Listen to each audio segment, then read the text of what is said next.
서로 인사하겠습니다. 기도 많이 하셨습니까? 기도했습니다. 예, 기도 많이 하셨습니까?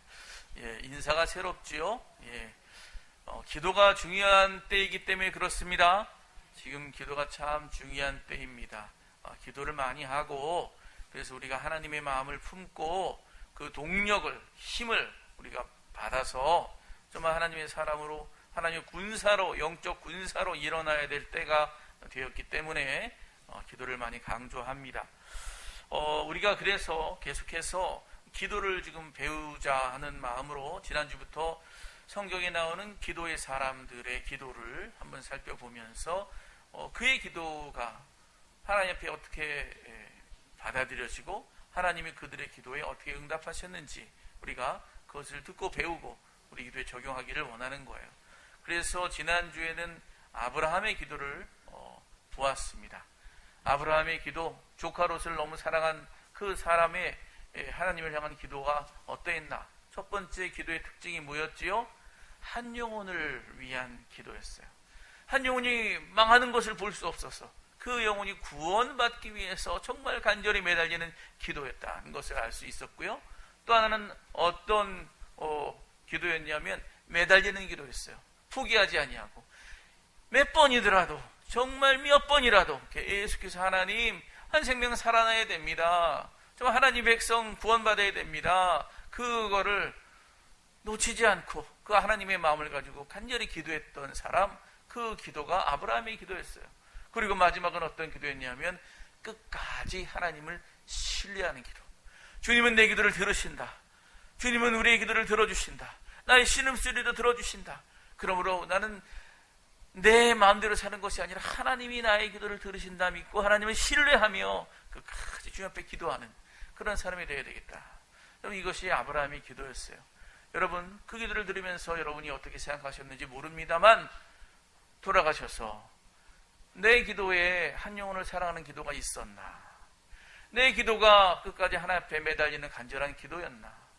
내 기도는 하나님을 온전히 신뢰하면서 정말 끝까지 믿음으로 하나님을 의지하면서 나아가는, 오늘까지도 그렇게 살아가고 앞으로도 그렇게 살아갈 그러한 기도인가? 여러분의 기도에 적용해 보시기를 바랍니다. 여러분의 기도가 깊어지는 거예요. 여러분의 기도가 올바르게 되는 거예요. 여러분의 기도가 더 넓어지고 온전하게 되는 거예요. 그 은혜가 있기를 축원합니다. 오늘은 누구의 기도냐 하면 모세의 기도입니다. 모세도 수많은 기도를 했는데 그 가운데 특별히 오늘은 어떤 기도냐 하면 시내산에서 이스라엘 백성과 하나님 간의 언약을 체결할 때에 일어났던 사건, 그 사건 통해서 기도할 수밖에 없었던 모세의 기도가 오늘의 기도의 내용인데요. 32장 전체에 걸쳐 있어요. 우리는 지금 본문은 30절부터 35절까지로 잡혀 있지만 사실은 32장 전체에 쭉 걸쳐 있는 그런 내용인데, 여러분, 모세하면 뭐가 떠오르세요? 모세. 홍해를 가르는 이야기. 모세하면 홍해지. 모세하면 출애굽이지. 이게 이제 기억하시는데, 모세는 맞습니다. 홍해, 출애굽, 광야 생활, 가나안까지 인도한 그 모세의 특징을 한마디로 말하자면 그는 리더였어요. 지도자였어요. 백성들을 이끌고 간 리더였어요. 여러분, 리더의 어떤 중압감, 리더의 어떤 그런 무게, 여러분, 이거는 상상을 초월하는데, 특별히 한 민족을 이끌어 나가잖아요. 엄청난 강대국, 세계 최강의 강대국 애굽에서 한 백성들을, 그것도 노예로 살아서 인간적으로 볼 때는요, 노동자예요. 그죠? 인간적으로 볼 때는요, 뭐 배운 학식이나 지식이 없는 사람들이에요. 아주 굉장히 이제 단순하잖아요. 그날 먹고 그날 살면 되는 그런 400년 동안 그렇게 살았던 민족이에요. 그 사람들 다 이끌어내서 가장 아름다운 하나님의 공동체, 가장 고상한 하나님의 공동체를 만들어 나가기까지 그들을 이끌어가는 여정을 담당한 리더, 그게 모세죠. 모세가 얼마나 힘들었을까요? 모세가 결코 쉽지 않았을 것입니다. 진짜 한 걸음 한 걸음 기도하지 않으면 견딜 수 없는, 한순간이라도 기도하지 않으면 한 발짝도 나갈 수 없는 그런 상황에 그 어려운 때에 맡은 지도자, 그 사람이 바로 모세인데, 진짜 모세는요, 그것을 위해서 자기의 온 늙은 80세에 시작해가지고 모든 열정을 거기에 다 바쳤습니다. 헌신했습니다. 그러나 그럼에도 불구하고 백성들이 그의 헌신과 노고를 알아주지는 못했어요. 당장 자기들이 중요하니까. 모세가 중요하지 않아요. 모세 입장이 중요하지 않아요. 하나님 입장이 중요하지 않아요. 내가 중요해, 내가. 내가 오늘 먹고 사는 게 중요해요. 그래서 자기에게 조금은 불편하면 욕하고 불평하고 왜 우리 죽이려고 했냐 그러고 막 놀러쳐 죽이려고 하고, 그러한 상황 가운데서 지금 백성들이 이끌어 가야 돼요. 뭐 아무런 빚도 아무런 영광도 없어요. 그냥 본인은 그냥 맡은 바 사명을 잘 감당해서 거기까지 가는 거예요. 그런데 모세가 얼마나 온유한 사람이었는지 하나님이 그러한 불평, 그러한 원망, 그러한 그냥 성화에도 오롯이 들으면서 그걸 묵묵하게 이끌어간 모세. 하나님이 모세를 뭐라 그래요? 지면에 이보다 온유한 자가 없다. 이렇게 표현할 만큼 아주 그것을 다 받아가면서 하신 그런 모세죠.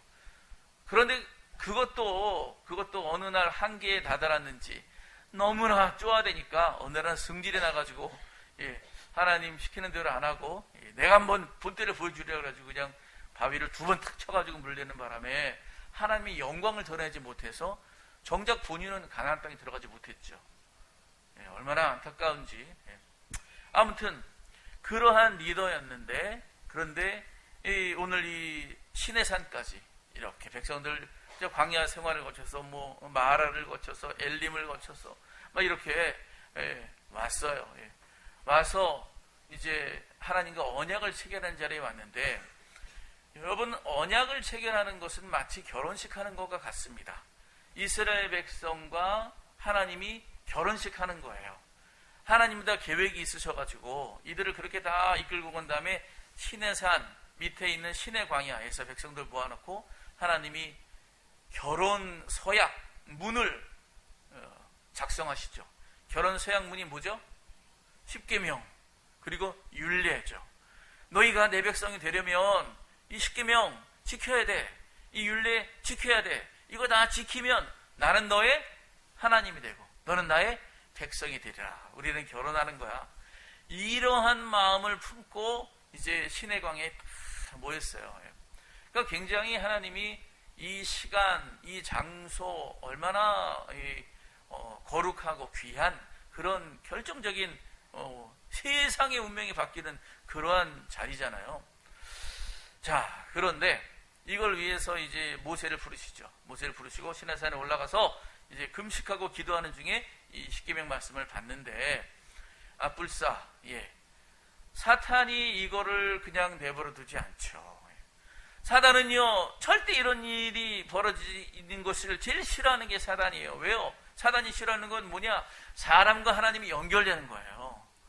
사람은 가만 내버려도 죽는데, 가만 내버려도 자기 잘난 줄 알고 살다가 그냥 말라 비틀어져 죽는 게 인간인데, 근데 하나님과 딱 연결되면 어떻게 되는 거예요? 영생을 공급받으니까, 하늘나라의 그 영원한 풍성한 것을 공급받으니까, 이게 너무 사람이 잘됨으로 말미암아, 하나님을 믿는 사람의 잘됨으로 말미암아 하나님의 영광이 올라가거든요. 근데 사단은 하나님의 영광이 헛수고고 하나님이 세상 창조한 게 헛수고라는 것을 증명하려고 막 애쓰는 그러한 악한 존재가 사단이니 이걸 그냥 내버려 둘 리가 없죠. 어떻게 이것을 방해하느냐? 모세가 시내산에 올라가서 40일간 금식하면서 그렇게 기도하는 중에 있는데, 그 아래에서는 어떤 일이 벌어지냐면 백성들이, 야, 이거 40일 너무 길다. 여기는 광야고 그나마 산도 바위산이고 40일 동안 올라가서 도대체 물도 안 가져갔는데 어떻게 사냐. 틀림없이 이렇게 오랫동안 연락이 없는 거 보면 큰일이 난 게 분명하다. 죽은 게 분명하다. 뭐 이런 생각을 한 거예요. 그래가지고 이제 사단이 이 백성들의 마음에 뭘 심어주냐 하면 불안한 마음, 그죠? 그리고 두려워하는 마음, 그죠? 그리고 뭔가 막 죽을 것 같은, 망할 것 같은 그런 마음을 막 심어주는 거예요. 그러니까 백성들의 마음이 흔들리는 거죠. 하나님에 대한 신뢰가 흔들리고 리더에 대한 신뢰가 흔들리고, 이건 뭐라도 해야 된다. 가만두면 망한다. 가만두면 망할 게 뻔하다. 가만두면 죽을 게 뻔하다. 뭐라도 해야 되지 않냐. 왜 가만히 있냐. 그래가지고 아론한테 득달같이 와가지고, 아론이요, 당신도 생각해보라. 이렇게 오랫동안 있을 수 있는가. 우리를 인도할 신을 만들어라. 우리를 인도할 신을 만들어라. 이렇게 이야기를 합니다. 사실 참 이거는 너무나도 있을 수 없는 얘기예요. 자기들이 어떻게 나와서 여기까지 왔는데, 그동안에 오면서 얼마나 많은 하나님의 이적을 경험했어요. 불기둥 그냥 바위에 샘이 터지고 말이죠. 만나와 메추라기가 내리고, 얼마나 이 홍해가 갈라지는 놀라운 기적을 체험했는데도 불구하고 하나님 못 믿는 거예요. 눈에 보이는 게 중요해요. 눈에 보이는 신 만들어내라. 그러니까 막 아론이 말이죠, 견딜 수가 없었어요. 아론이 모세만큼 심지가 깊지는 않았던 것 같아요. 백성들이 막 무식하게 막 그냥 막 흔들고 막 그러니까, 그래 알았어 해가지고 이제 그들의 마음을 달래줄 그런 우상을 만들죠. 금 귀걸이 뽑아라. 그걸 녹여서 그걸 이렇게 형상으로, 조각칼로 형상을 만들어서 금송아지를 이렇게 만들어 내는 거죠. 근데 참 여기서 이 금송아지가 뭡니까? 금송아지가 이 금으로 만든 건 뭐며, 그런 우상은 뭡니까? 이 풍요의 농사에 가장 요긴한 소면서, 그러면서 금으로 만들어진 이 성공과 물질로 인한 안정감이 최고인 그 우상을 만들어 사람들이 그냥 그것을 바라보고 위안을 얻도록. 근데 중요한 것은요, 사람들의 눈치를 본다는 거예요. 아론이 좀 하나님 봐야 되는데, 여러분 어려우면 하나님 봐야 됩니다. 이럴수록엔 내가 방법이 없을 때, 내가 도대체 할 수가 없을 때, 인간이 뭔가 할 수 없을 때 제일 먼저 바라보는 건 하나님 바라봐야지. 하나님 바라보라고 그 아무것도 없는 상황 가운데서 하나님을 경험하게 하셨는데도 불구하고 하나님을 바라보지 않고 사람을 바라보는 거예요. 아론이 사람들의 눈치를 봅니다. 이 사람들 진짜 이러다가 데몬하고 이러다가 나도 내가 먼저 돌로 쳐 죽겠다. 이렇게 만드니까 그냥 금송아지 만들 수밖에 없는 거예요. 그리고 사람들의 마음을 위로하는 거죠. 그러니까 사람들이 막 금송아지 보고 좋아가지고, 이제 좀 됐다, 이제 좀 마음이 놓이네, 이러면서 있게 된 거죠. 그런데 그 상황을 지금 시내산에서 하나님의 십계명을 받고 있는 그런 상황에서 하나님이 몰랐을까요? 모세는 꿈에도 몰랐지만 하나님은 다 알고 계시죠. 그래서 하나님께서요, 그 모든 상황에 대해서 쭉 이야기를 하세요. 그래서 이 32장 1절에 보면은, 7절에 보면은, 여호와께서 모세에게 이르시되 너는 내려가라. 내가 애굽 땅에서 인도해낸 네 백성이 부패하였도다. 이러면서 막 그냥 이 어려운 그 이야기를 하나님이 하시죠. 그때 모세가 자기는 까맣게 모르지만, 그러나 하나님이 그렇게 하신다고 하니까, 하나님 하지 마세요. 하나님 그렇게 하지 마세요. 막 이러면서 하나님께 이제 용서하고 그 간절히 간구해서 하나님이 당장 그 자리에서 벌을 내리는 것은 하지 않으시죠. 그리고 이제 십계명을 딱 가지고, 돌판을 가지고 이제 내려가라 해가지고 내려가죠. 내려오는데 막상 보니까 어때요?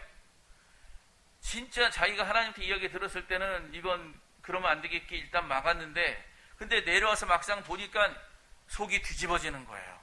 이성이 마비가 되는 거예요. 그래서 어떻게 해요? 십계명 돌판을 어떻게 하죠? 던져 깨뜨려 버립니다. 세상에 하나밖에 없는 하나님이 주신 말씀을 깨뜨려 버린, 여러분 이게 있을 수 있어요? 근데 그거보다 더 중요한 거는 속이 뒤집어지는 그 상황을 참을 수가 없었던 거죠. 그래서 아론에 가서 따집니다. 지금 뭐 하고 있는 겁니까? 금송아지가 도대체 뭡니까? 막 그냥 책망을 하죠. 그때에 아론이 대답하는 게 22절, 24절 말씀이에요. 22절로 24절 말씀 함께 읽어볼까요? 시작. 아론이 이르되 내 주여 노하지 마소서. 이 백성이 악함을 당신이 아나이다. 그들이 내게 말하기를 우리를 위하여 우리를 인도할 신을 만들라. 이 모세 곧 우리를 애굽 땅에서 인도하여 낸 사람은 어찌 되었는지 알 수 없노라 하기에 내가 그들에게 이르기를 금이 있는 자는 빼내라 한즉 그들이 그것을 내게로 가져왔기로 내가 불에 던졌더니 이 송아지가 나왔나이다. 이렇게 대답을 해요. 아론이 궁색한 변명이죠. 근데 그 궁색한 변명에 뭐가 들어갔냐면 인간의 고질적인 죄의 모습이 하나 들어가요. 뭐냐면 책임 전가.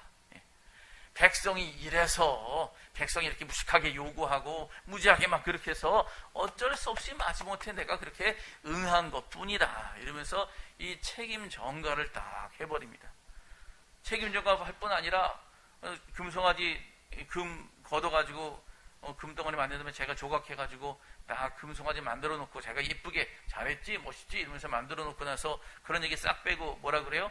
불에 던졌더니 이 송아지가 나왔나이다. 아주 신비하게 그러면서 거짓말을 해가지고 자기는 가능한 책임이 없다 그러면서 이 거짓말까지 하는 거예요. 하나님 이걸 모르시겠어요? 이것으로 인해서 이 우상 숭배로 인해서 이스라엘 백성이 3,000명이 징계를 받습니다. 3,000명이 죽는 그런 징계를 받아요. 근데 여기서 한 가지 봐야 되는 것 중에 하나가 뭐냐 하면 아론이 처벌을 받았는가 하는 거예요. 아론은 책임 전가를 잘 해가지고 책임을 잘 전가해가지고 벌을 받았다는 얘기가 나오질 않아요. 슬쩍 넘어갔어요. 여러분 이렇게 책임 전가해가지고 슬쩍 넘어갈 수가 있을까요? 참 머리 좋다. 슬쩍 넘어갈 수도 있구나. 그렇게 오해하지 마시기 바랍니다. 하나님은 그렇게 허투루 하시는 분이 아니세요. 사실은요 하나님께서 이 백성도 멸하고 아론도 완전히 멸하려고 그랬어요. 완전히 그냥 이런 자기가 없을 때 임시 리더인데 이걸 못했으니 완전히 없애려고 하셨죠. 그러나 어떻게 살아날 수 있었는가? 어떻게 책임 추궁 안 받을 수 있었는가? 그 근거가 신명기 9장 19절로 20절에 나와요. 신명기 9장 19절로 20절.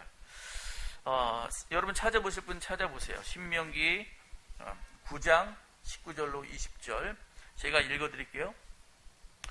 여호와께서 심히 분노하사 너희를 멸하려 하셨으므로 내가 두려워하였노라. 그러나 여호와께서 그때에도 내 말을 들으셨고 여호와께서 또 아론에게 진노하사 그를 멸하려 하셨으므로 내가 그때에도 아론을 위하여 기도하고.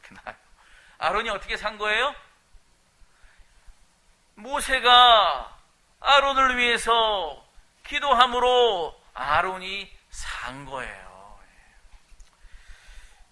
여러분 사실 형이지만 밉지 않아요? 자기는 목숨 걸고 주막 금식하면서 밥 위에 올라가서 죽을 똥 살 똥 하나님의 거룩한 말씀 받기 위해서 애를 쓰는데 저 하나 있는 형이라는 게 밑에서 편안히 앉아있으면서 여태까지 이루어놓은 그 놀라운 하나님의 계획 그리고 여기서 정말 하나님과 백성이 결혼식하는 그런 언약의 이 아름다운 장소의 파티를 완전히 망가뜨리는 여러분 내 결혼식장에 내가 이제 사람들 모아놓고 아름다운 예식을 하려고 하는데 자기 식구가 하나 와가지고 깽판을 났다. 그럼 여러분 어떻겠어요? 아무리 형이고 아무리 가족이라도 그거 진짜 밉지 않겠어요? 그런데 밉겠죠. 그렇지만 아론을 위해서 내 사랑하는 형제를 위해서 용서했다는 거예요. 그를 위해서 기도했다고 하는 거예요. 그래서 여러분 이 모세의 기도의 한 가지 특징은 한 영혼을 위해서 기도하는 것, 이 아브라함의 기도와 유사한 면이 있지만 한 가지 좀 더 다른 것은 뭐냐면 가장 가까운 자, 가장 육친의 형제를 위해서 간절히 하나님 앞에 기도했다라고 하는 거죠. 여러분 솔직히 기도하는데 가장 가까운 가족들이나 형제를 위해서 기도하는 것이 현실적으로는 쉽지 않습니다. 사실 보면은 우리 이웃을 위해서 이렇게 기도하고 우리 교회에 있는 형제를 위해서 기도하고 아는 교훈들을 위해서 기도하는 건 있어도 내 실제 형제, 내 피를 나는 형제 자매를 위해서 기도하는 거 기도한다고 하지만 진짜 그렇게 위에서 간절히 기도하는 게 많지 않아요. 저도 제 자신도 좀 그러한 분이 없지 않아 있는데다가 사람들 이야기를 들어보면 이 육신의 형제 사이에 관계가 비틀어진 사람들이 많아요. 처음에는 한 부모 밑에 자라서 서로 사랑하며 이렇게 지내지만 이제 결혼해가지고 떨어져 살고 어쩌다 가끔 보면서 점점 멀어지는 데다가 나중에 어떤 부모를 모시는 문제, 또 어떤 금전적인 문제, 어떤 그런 관계의 문제 이런 게 하나 딱 벌어지면 그것 때문에 멀어지고 등 돌리고 보지도 않고 원수처럼 여기는 가족들도 많이 있다는 거예요. 아론이 지금 그런 거예요. 아론이요. 자기는 모든 걸 다 바쳤는데 아론은 그걸 망가뜨리려고 하는 그런 상황인 거예요. 그런데도 불구하고 아론을 위해서 기도하더라. 기도했더라. 그를 살려주세요 하나님. 그러면서 기도했더라라고 하는 것입니다. 여러분의 형제를 위해서 기도하시기 바랍니다. 여러분의 가족을 위해서 기도하시기 바랍니다. 혹시 내가 내 가족, 내 가까운 육친의 정을 나눈 사람들 가운데 좀 관계가 멀어졌다든가 좀 친밀하게 지냈다가 이렇게 뭔가 틀어졌다든가 그래서 정말 함께 하기가 너무 연구스럽고 싫은 그런 분들이 혹시 있다면 여러분 용기 내어 기도하시기 바랍니다. 마음을 받고 기도하시기 바랍니다. 먼저 다가가 용서하시기 바랍니다. 내 마음에 그런 마음 품은 그런 틀어진 마음이 있다면 여러분 하나님 앞에 나아가 그 마음을 바로잡고 하나님 앞에 이 모세가 자기 형 아론을 위해서 기도했던 것처럼 그렇게 그 형제를 위해서 기도하는 저 여러분 되시기를 바랍니다. 그게 하나님의 마음이에요. 하나님이요 왜 그 기도를 들어주셨겠어요? 하나님은 기도를 들어주시는 이유가 뭐예요? 따라해 보겠습니다. 그 하나님의 마음이니까 하나님의 마음에 합한 거예요. 그래, 네가 아무리 밉고 아무리 그래도 네 형제 사랑할 줄 아는구나. 네가 아무리 어렵고 힘들어도 네가 네 형제, 내가 너에게 맺어준 형제, 내가 너와 함께 살게 한 그 형제 네가 사랑할 줄 아는구나. 중심을 보시는 하나님께서 그 마음 보시고 그 기도를 들어주시는 거예요. 모세라고 처음부터 무슨 신령하고 무슨 신비한 어떤 그런 능력이 있는 대단한 그런 사람이 아니에요. 우리와 성격이 똑같아요. 다만 하나님 앞에 그가 진심으로 정직하게 소박하지만 진실된 마음으로 아버지 앞에 기도했을 때 그것이 하나님의 마음에 합하여 하나님께서 그에 응답하여 죽을 자도 살리시는 역사를 응답해 주신다고 하는 거죠. 여러분 이것이 우리의 삶 가운데 나타나기를 축원합니다. 우리의 기도에 추가해야 돼요. 우리의 기도에 그 추가해야 돼요. 모세의 기도에서 그걸 배우셔야 돼요. 그리고 또 한 가지 우리가 주목하여 볼 모세의 기도는 뭐냐 하면 중보적 기도예요. 모세의 중보적 기도. 이거 참 대단합니다. 자, 백성들의 실망스러운 모습이 보이니까 모세가 십계명 돌판을 던지죠. 던지면서 너무나 괴로워하는데 이 32장 18절 19절에 보면 그것이 정말 얼마나 속이 불편한지의 내용이 그대로 나와요. 모세가 이르되 있는 승전가도 아니고 패하여 부르짖는 소리도 아니라 내가 듣기에는 노래하는 소리로다. 이게 도대체 무슨 노래하는 소리냐 이거죠. 진에 가까이 이르러 송아지와 그 춤추는 것을 보고 크게 놓아요 손에서 그 판들을 산 아래로 던져 깨뜨리니라. 근데 아까 말씀드린 것처럼 십계명을 깨뜨리다니 이것도 큰 잘못이죠. 그런데 십계명 깨뜨린 거 가지고 하나님이 너 잘못했다, 너희 나쁜 놈 이러신 거 성경에 보셨어요? 우리가 생각할 때 굉장히 큰 잘못인데 이걸로 모세가 벌 받는 거 보셨어요? 근데 왜 안 그랬을까? 왜냐하면 이거를 뛰어넘는 더 중요한 기도를 모세가 할 줄 알았기 때문이에요. 그게 뭐냐 하면 모세는 하나님의 마음이 얼마나 아픈지, 하나님의 마음이 얼마나 안타까운지, 내가 이 성을 놓쳐버릴 정도로 십계명을 던져버릴 정도의 마음이라면 하나님은 얼마나 마음이 아프셨을까. 하나님의 마음을 헤아릴 줄 아는 그런 마음이 모세에게 있었어요. 그래서 이게 어디에 나타났냐 하면 7절에 보면 32장 7절에 보면 여호와께서 모세에게 이르시되 너는 내려가라 네가 애굽 땅에서 인도하여낸 네 백성이 부패했도다. 그래요. 누구의 백성이 부패했다고요? 누구 백성이요? 하나님의 백성이에요? 모세의 백성이에요? 하나님은요 모세의 백성이라고 그러는 거예요. 내 백성 아니다. 내 백성 아니고 너의 백성이다. 너의 백성 네가 알아서 해라. 이런 얘기를 하시는 거죠. 근데요 지금 말씀했지만은 혼례식을 하려고 이를 통해서 온 세상을 구원하려고 여기서 혼인예식을 하려고 백성을 여기까지 불러 모으신 그런 계획이 있는 하나님이셨는데 근데 그 백성 이제는 내 백성이 아니다. 여러분 그게 하나님의 본심이겠어요? 하나님의 본심이 아니죠. 다만 하나님의 마음이 얼마나 아픈가를 말해주는 거예요. 하나님의 마음이 얼마나 아프면 내 백성이 아니고 네 백성이라고 말씀하면 나랑 이제 더 이상 관련이 없는 자식들이라고 이야기하시냐는 거죠. 근데 모세는 그걸 안 거예요. 하나님이 얼마나 마음이 아프시면 네 백성이라고 그렇게 하셨을까? 나와 상관없는 백성이라고 그렇게 말씀하시나? 그리고 기도하는 거죠. 기도하는 거예요. 11절 12절에 보면 그렇게 기도합니다. 함께 읽어볼게요. 11절 12절 시작.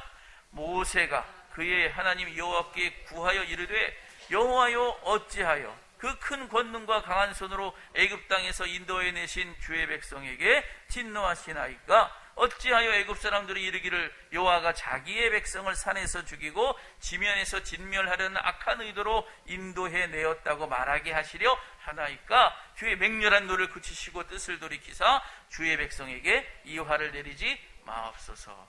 반복되는 말이 뭐냐면 주의 백성, 자기의 백성, 주의 백성.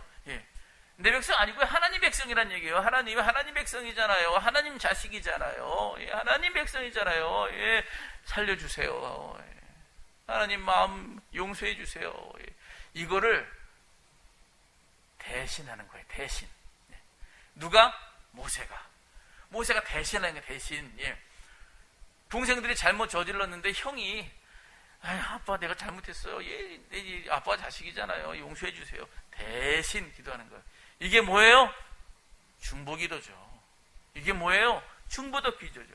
이게 중재하는 거죠. 중재하는 자리에 서서 그 마음을 대변해서 아빠의 마음을 위로하는 거예요. 여러분 기도가 인간의 기도가 얼마나 대단하겠어요. 하나님 앞에 미약한 것에 불과하죠. 그러나 그렇다고 해서 그것이 아무런 영향력이 없는 것이 아니에요. 하나님은요 하나님의 능력에 비해서 인간은 아무것도 아닙니다. 그렇지만 그럼에도 불구하고 하나님께서는 그 아무것도 아닌 우리를 크게 키워주시죠. 그래서 우리와 서로 교류하게 하시고 교류를 통해서 서로 간에 사랑을 나누기 원해요. 여러분 사랑을 나눈다는 말은 서로에게 위로가 된다는 말입니다. 우리가 서로에게 사랑을 나눌 수 있다는 말은 서로에게 위안이 되고 서로에게 도움이 되고 서로에게 그런 존중이 되는 관계라고 라는 걸 말하는 거예요. 모세가 이렇게 기도함으로 말미암아 하나님의 마음이 사랑 가운데 위로함을 받았을 줄 압니다. 모세가 아버지의 마음을 알거든요. 아버지 작색 백성이잖아요. 아버지 자녀잖아요. 그 기도를 들으면서 하나님이 위로하시고 하나님 그 마음을 돌리시고 하나님이 그 마음을 받으시는 거예요. 여러분 우리가 이 아버지의 마음을 이해할 수 있기를 바랍니다. 모세가 이걸 참 잘했어요. 모세가 애굽에서도 보면은 이 애굽 군사에게 이스라엘 백성이 좀 공격을 당하고 막 핍박을 당하니까 중지에 딱 껴가지고 왜 약한 자 괴롭히냐 이러면서 이래가지고 애굽 병사를 죽이죠. 그 다음날 이스라엘 사람들끼리 형제들끼리 서로 싸우니까 왜 우리 형제끼리 싸우냐 서로 돕지. 그렇게 또 중간에 중재 역할을 하려다가 그게 문제가 돼가지고 애굽에서 쫓겨나가죠. 그리고 미디안 땅에 갔을 때도 보니까 이드로의 딸들이 양무리에 우물에서 물을 먹이려고 그러는데 다른 목자들이 와서 그걸 방해하려고 그러니까 또 모세가 딱 끼어가지고 그것을 중재하고 물을 먹이게 하죠. 그것 때문에 사위가 됐지만, 아무튼 모든 순간들마다 이 모세는요, 그 중간에 껴서 그걸 중재하고 그것을 어떻게든 하나 되게 하고 화해하려고 하는 데 앞장서는 그런 사람이었던 것 같아요. 80세의 노구를 이끌고 이 애굽에 가서 바로와 이스라엘 백성 사이에 껴서 기도하면서 그 무거운 10가지 재앙을 그냥 서로 주고받으면서 그 이야기를 그걸 감당해요. 이제는 하나님과 백성 사이에 껴가지고, 하나님, 내 백성, 하나님 백성입니다, 이 백성 살려주세요, 이런 중간에 껴가지고 또 대변하면서 그 문제를 해결하려고 하죠. 여러분, 하나님께서 모세의 이 마음을 좋게 보신 줄 믿습니다. 약한 자들, 정말 온전히 평화하지 못하고 깨는 자들, 정말 막 이렇게 분리하려고 하는 자들, 막 이런 자들의 사이에 껴서 어떻게든 사랑으로 하나 되게 하려고, 어떻게든 자기가 그것을 어떤 역할을 해보려고 하는 이 마음, 하나님이요, 이 마음을 귀하게 보시는 거예요. 모세는 그런 사람이었어요. 여러분, 이 모세가 누구를 닮은 것 같습니까? 하나님 닮은 줄 믿습니다. 하나님 누구 닮았어요? 따라해 보겠습니다. 우리의 영원한 중보자,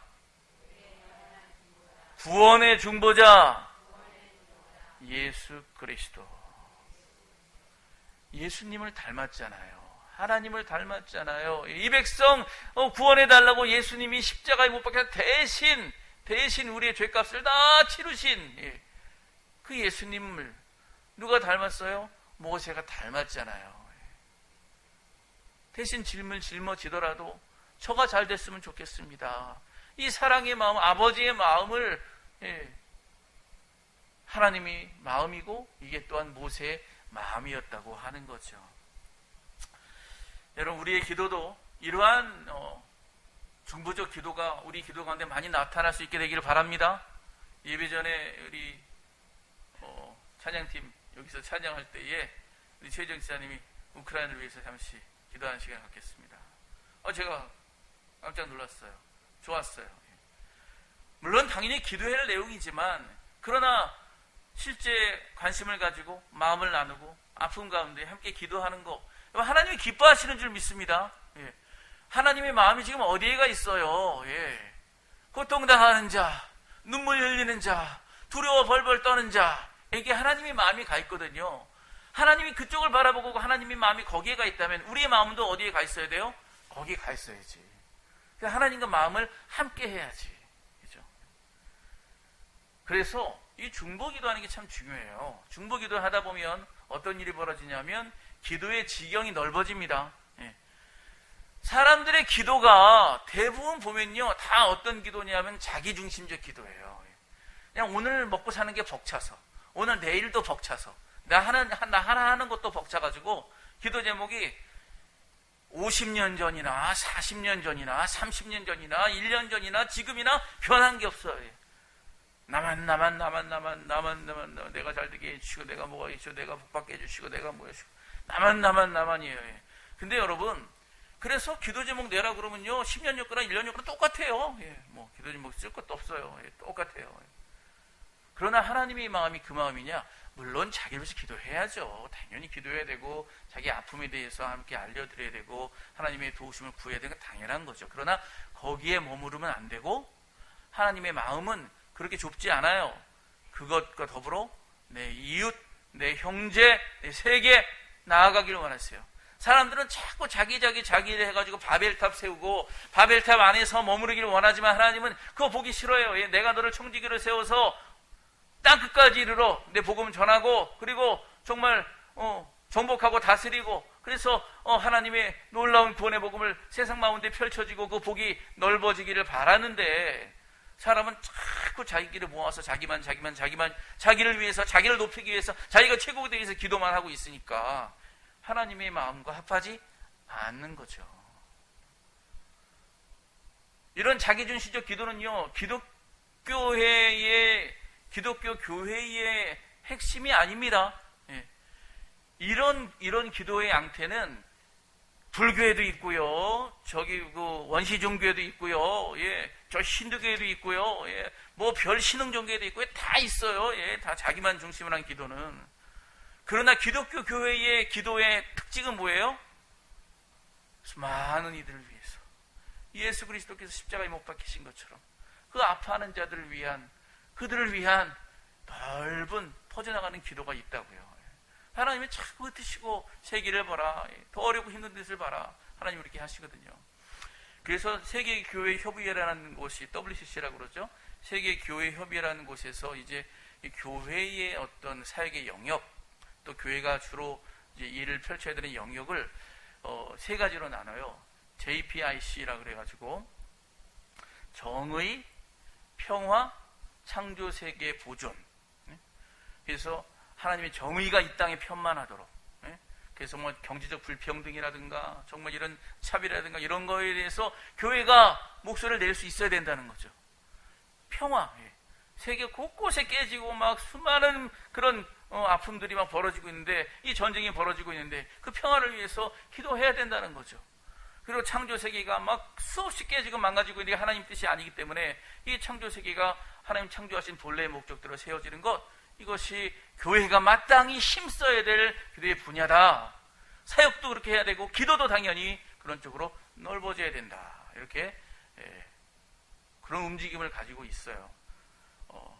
여러분, 우리 교회가 그렇게 되기를 바라고 여러분의 기도 제목이 그렇게 넓어지기를 바랍니다. 기도의 지경이 넓어지는 것과 우리의 신앙이 깊어지고 성숙하게 되는 것은 관계가 있어요.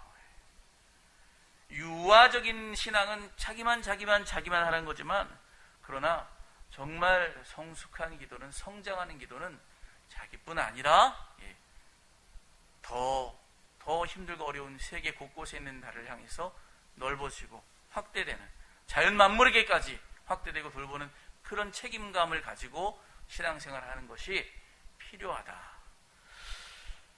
모세의 이 중보하는 기도를 통해서 우리는 그것을 배울 수 있어야 되는 거예요.